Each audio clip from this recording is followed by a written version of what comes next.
Going beyond the headlines.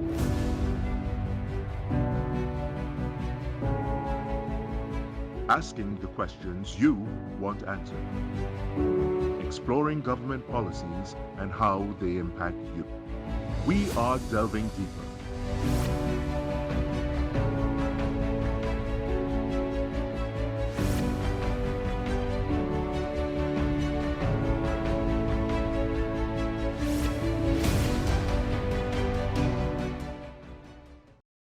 Good evening and welcome to Delving Deeper. I am your host, Ayana Carter. The International Day for the Eradication of Poverty was celebrated on October 17th. So joining us to discuss are Dr. Seon Raymond, Director, Social Investigations Division, Ministry of Social Development and Family Services, and Ms. Ade Charles. She's also a recipient of the Sowing Empowerment Through Entrepreneurial Development or SEED program. Dr. Raymond, Ms. Charles, welcome to the show. Thank you. Thank you. Now, Dr. Raymond, what is the role of the Social Investigations Division?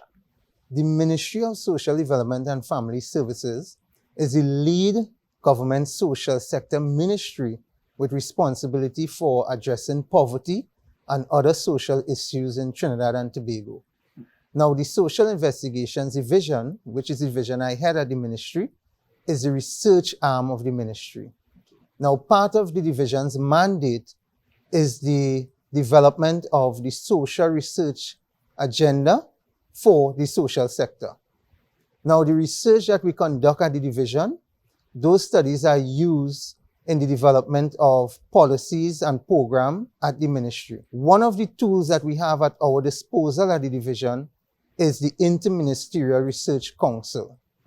Now, that research council has membership from a wide cross-section of social sector ministries and agencies, as well as academia and the non-governmental organizations. Just so that we could just clarify, how is poverty defined? Poverty can be seen as a very complex phenomenon. However, simply put, poverty can be defined as the inability of an individual or household to meet basic needs. Okay. Now, poverty is mostly operationalized through a poverty line, and individuals and households that fall under that particular line would be considered poor. Most of us grew up at a time when poverty was mostly associated with an empty stomach. However, in current time, poverty is beyond that. It is also the lack of education. It's also the absence of information technology in the household, as well as the lack of access to basic infrastructure. So what I'm trying to say is that poverty is now multidimensional. What are some of the causes of poverty? You mentioned what it was, but how is it usually caused?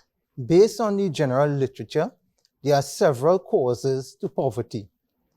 Now, in the context of Trinidad and Tobago, one of the most recent studies conducted on multidimensional poverty outlined several of those causes specific to Trinidad and Tobago. We have unemployment, lack of education, low salary jobs, as well as inherited poverty. From your research, Dr. Raymond, are there any particular areas of Trinidad and Tobago with high poverty levels?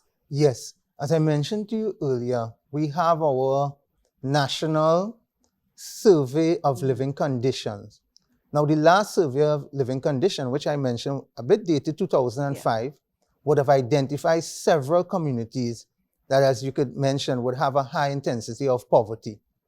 So we have poverty at the national level, which I reported the percentage being 16.7%. And then we also have data showing poverty at the various community level. And this is at the regional level, as well as boroughs, cities, and Tobago as well would be included in that report. I should also mention that the current survey of living condition is on the way. Okay. We started data collection in February of this year, and we are hoping that the exercise will be completed in January 2024. Subsequent to that, the report will be produced and we'll have updated figures on the poverty levels in Trinidad and Tobago. Okay. Now, even though you mentioned that the information was a bit dated, could you specify which areas you would have seen those levels being a bit high? In that particular report, we had the Sandy Grande district as one of the main areas experiencing poverty at that time. And you would also see a lot of that in the rural communities in Trinidad and Tobago. So we have areas like the Princestown area, Rio Claro area as well.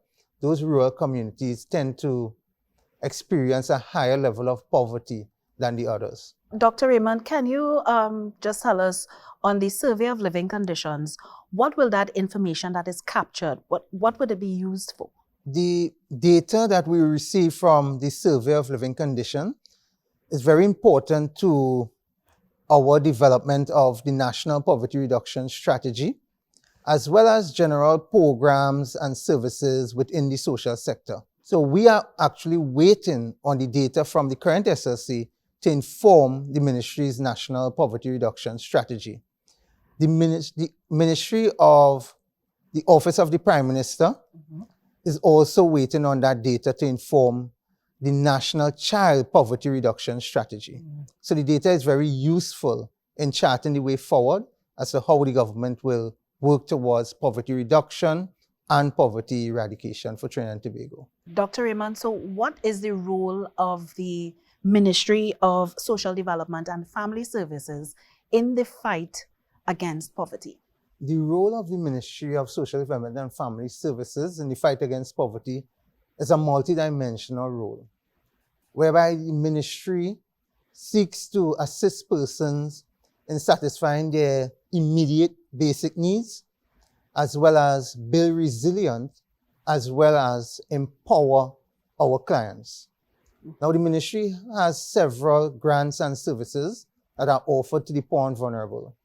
We have our food support program, our public assistance grant, our disability assistance grant for adults and minors. We have our senior citizens pension, as well as the general assistance grant, which encompasses over 10 areas. And we also have our sewing empowerment through entrepreneurial development. That's our seed grant. So, Ms. Charles, I'll bring you in here. Well, tell us a bit about Drillers Private Tutoring and how did the seed program help in developing that? Okay, so Drillers Private Tutoring is a business that I started because I was furloughed from my previous job. And because of my academic achievements, I decided, okay, let me put those things to use. In doing so, I recognized that I wanted to expand my business and take on more staff because with the onset of the COVID-19 pandemic and the desire for parents to have their children do online schooling, my business started to grow. So I applied for the seed grant so that whatever assets were given to me, I would use that to help expand my business. All right, tell us a little bit about the program itself, Drillers Tutoring. Okay, so at Drillers Private Tutoring, we tutor primary school students at SEA level. So we prepare them for SEA, as well as we tutor secondary school students in mathematics, chemistry, and physics. And since I've received the seed grant, we started doing preschoolers. Okay, so tell me a little bit about the preschoolers because I didn't know about the preschoolers. Right. So before, because of my academic background, because I'm a major in engineering, that's why we started off with mathematics, chemistry, and physics. As I said, I wanted to expand the business and people were asking for other subjects, right? Tutoring services in other subjects. And I didn't have enough equipment. So with the seed, I was able to purchase more supplies. And then with that, I took on more staff. Okay. And that is where I hired a teacher who is specialized in early childhood education. And she started the preschool level. Okay. Oh, awesome. Definitely a success story. Yes. Dr. Raymond from the seed Yes. program. So based on this year's International Day for the Eradication of Poverty's theme, which was decent work and social protection, putting dignity in practice for all, how does the ministry envision this being implemented, especially at the national level? Yes, so the ministry supports the United Nations in its selection of this year's theme for the International Day for the Eradication of Poverty. We also acknowledge with the United Nations the struggle of persons, especially those who are living in extreme poverty, and the difficulties they face in workplace, as well as most of them working in the informal economy. Mm-hmm. The government of Trinidad and Tobago has also ratified several of the International Labour Organization's convention, which speak to decent work, the rights of workers to collective bargaining, as well as to work in the workplace free of discrimination. The Ministry of Labour is also responsible for promoting decent work in Trinidad and Tobago, which is one of the key pillars of the International Labour Organization. We also saw recently in the National Budget Statement delivered by the Honourable Minister of Finance that the minimum wage was increased from $17.50 per hour to $20.50 per hour, which will target those persons at the lowest incomes range in Trinidad and Tobago. And we are hoping that that would also lead to an improvement in the standard of living of, it's estimated, just around 190,000 persons. 190,000 persons, you're saying, would benefit from this increase in minimum wage? Yes. Oh. So in the commemoration of the International Day for the Eradication of Poverty, which the ministry, of course, commemorates every year, what are some of the activities persons can look forward to surrounding that commemoration? So the International Day for the Eradication of Poverty gives countries across the world an opportunity to recognize the struggles and efforts of those persons that are involved in the fight against poverty. Mm-hmm. We at the Ministry of Social Development and Family Services commemorate the International Day for the Eradication of Poverty on an annual basis. This year, we have a host of activities planned, and this will be commemorated via a week of activities, which we caption End Poverty TT Week 2023. The week of activities would have commenced on the 17th of October with the official message from the Honourable Minister. The Minister would have used the opportunity to outline some of the ministry's achievements over the years, as well as some of our plans for the future. Some of the ongoing activities include a staff sensitization. We also have our media campaign, as well as an entrepreneurship fair, where we invited a few of our ministry's seed clients to display their products at the ministry's head office, and our stakeholders are able to interact with those seed clients and their businesses. What we have coming up later in October is the launch of our spoken word competition.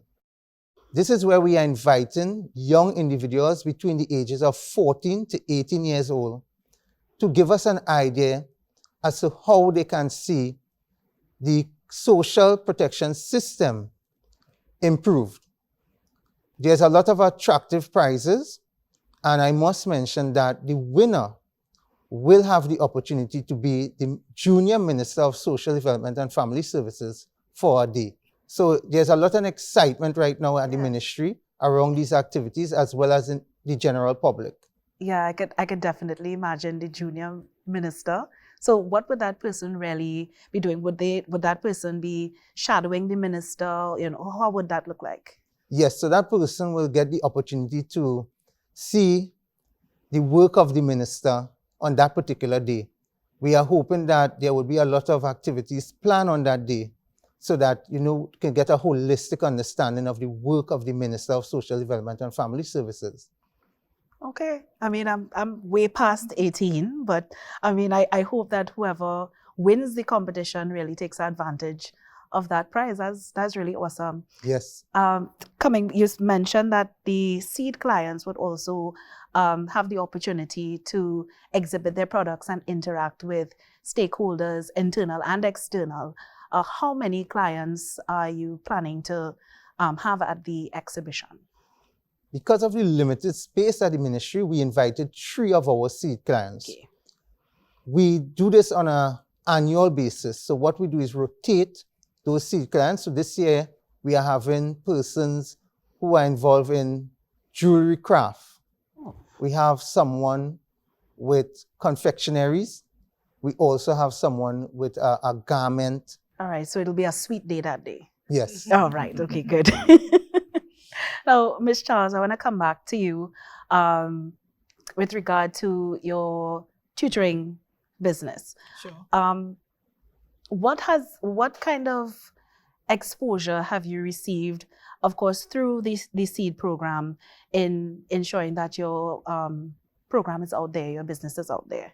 Well, as I said, being an applicant, I used the assets that we received to expand my business. So now I am not just providing online tutoring, but I have a website where I offer resources for learning. Oh, okay. So it's not just tutoring, you offer online resources. Correct. And this is for all ages. Well, up to secondary. Well, up to secondary school, Yes. of course, yeah. Okay, so how can persons access your tutoring business? Right. So the website is www.drillerspt.org, or they can reach out to us on our social media platforms, same handle, @drillerspt. Okay. How many children do you have enrolled in each age range? It's a bit difficult to give you an exact figure Oh, that's fine. because Estimate. what Yeah. happens is that children always come in and out as the academic year ends, right? So at the preschool level, we have approximately about 15 children. Mhm. At secondary school, we probably have the same 15, and primary school is just about 5. So it's a small but expanding business. Yeah. Okay. Are there any plans to probably expand to outside of Trinidad and Tobago? We have already expanded outside of Trinidad and Tobago because I have tutored personally students in the United States of America, students in the Bahamas, and students in Barbados. So yes, we have already expanded outside of Trinidad and Tobago. So, Ms. Charles, what advice would you give to persons who may not have known about the seed program, who want to access it but not sure about the process or how it could affect them? What would you tell them? Right. So before I give a word of advice, let me just share a little story. I myself did not know about the grant, but one of my friends who is a financial advisor told me about it. He mentioned that citizens or small business owners should try to seek and, take advantage of what the government is offering. And, I deliberated a bit and I eventually applied and I got through. So I just want to say to anyone who may be seeking to access the grant, take that first step. Do your research, find out if you meet the criteria, and once you do, apply. You have nothing to lose, it will only go up, because it will help you to expand or to start your business. Dr. Raymond, you mentioned informal economy. What does that really mean? The informal economy, this really includes jobs, for example, your domestic workers, as well as you may have, let's say, a street vendor. And these are persons who are engaged in certain types of businesses that are currently unregulated. So those are the types of jobs and businesses you will find in the informal economy. And as I mentioned, persons who are living in extreme poverty, you can find them prevalent in those type of businesses in the informal economy. So, Dr. Raymond, well, we spoke about seed, but what about the other programs? How can persons access any grants or any types of programs that the ministry has to offer? programs that I outlined earlier, the qualifying criteria and other information on those programs can be found on the ministry's website. That's www.social.gov.tt. Our ministry also engage in a lot of outreach activities where we go out into communities, and at those communities we provide information on our programs. We also register persons there. We also administer our standard means tests to see if persons are qualified for enrollment in those programs. So, Dr. Raymond, looking at the UN Sustainable Development Goals, what role does the ministry play in achieving these goals, especially within the time frame that is specified? The government of Trinidad and Tobago and the Ministry of Social Development and Family Services, we are committed to achieving the United Nations Sustainable Development Goals within the time frame given. Okay. We also recognize that we have just around 7 years remaining to achieve those goals. And the government has taken the decision for quite some time to include those sustainable development goals into our national development strategy, Vision 2030, for example. The ministry has also included several of those goals in our ministry strategic plan, as well as our national social mitigation plan. Now, we have also dedicated a special section of our SSIP, which is our Social Sector Investment Program report, to focus on the Sustainable Development Goals. In fiscal year 2023, just around $9.1 billion was allocated to programs and initiatives geared towards the Sustainable Development Goals. Goal 1, no poverty, was allocated around $5.8 billion, and that's in the year fiscal 2023. What are some of the ministry's current major strategies for transforming its core business, especially related to poverty eradication? Let me start by saying we at the Ministry of Social Development and Family Services, we are always looking for ways to improve the way we interact with, respond to the poor and vulnerable in society. I could mention briefly 4 of those major strategies that we are currently working on to improve our operations at the ministry. We have our National Register of Vulnerable Persons. This is what we are hoping to implement in the near future, and we would register 100% of the population of Trinidad and Tobago onto the register, and that will give us an opportunity to monitor the poverty and vulnerability conditions of individuals and households in Trinidad and Tobago.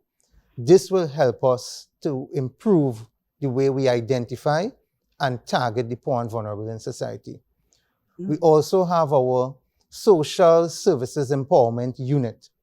Now, this is envisioned to be a one-stop shop where individuals can come to the ministry at the location of the SSC and apply for all government's programs, grants, and services within the social sector. We also have our ISIMS, which is the Integrated Social Enterprise Management System. Now, this we are hoping would transform the way that we intake prospective clients as well as process applications of persons who would like to access our grants and services at the ministry. It will reduce the time from intake to delivering that grant and service to the individuals and households. Okay. We also have planned to develop our National Poverty Reduction Strategy.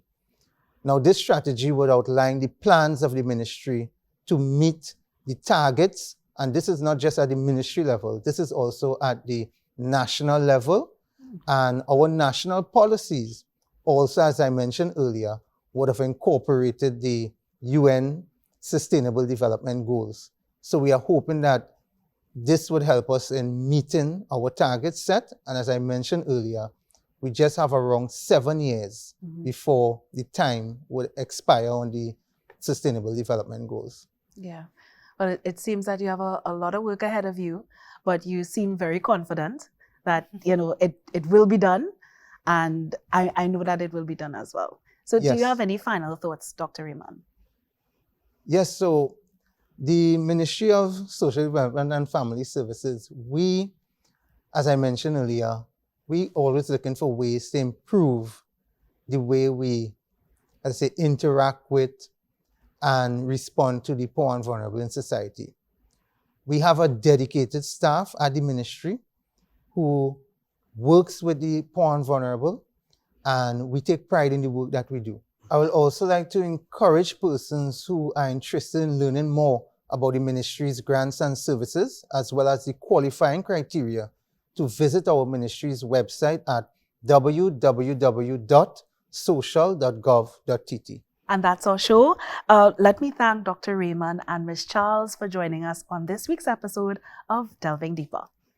Thank You're you. welcome. Join us again at this same time next week for another episode of Delving Deeper. I am your host, Ayana Carter, and from all of us here, have a good night.